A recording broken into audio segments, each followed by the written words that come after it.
I want you to notice a detail in the writings of Paul that shows us the reality of our battle against sin and selfishness. This is important. He writes in Ephesians 4:22 that you put off concerning your former conduct the old man which grows corrupt according to the deceitful lusts.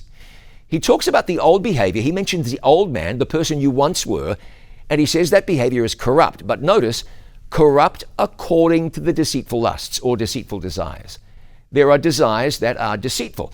Ask me why a happily married person would want to pursue an extramarital dalliance. Well, that other person might be attractive, let's say. Sure, but that's a deceitful desire. It promises happiness but delivers ruin. Did you know one man's divorce settlement cost him almost $40 billion? How much do you have to desire someone to pay $40 billion to have them? It makes no logical sense. That's not love. It's madness, a deceitful desire.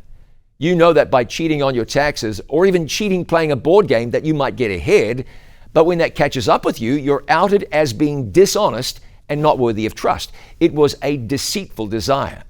If we were honest with ourselves, we'd analyze our desires to see whether or not they make sense, to see whether or not they're healthy, or if they're just plain deceitful, whether or not your desires are fooling you. So how can you be sure what you want isn't deceptive? You surrender your wants to God honestly and ask that His will is done in your life. Your desires don't have to deceive you. Yield them to God and they won't. Every day we're confronted by decisions to have or not to have. Ask yourself about your desires. Is this deceitful or God's will?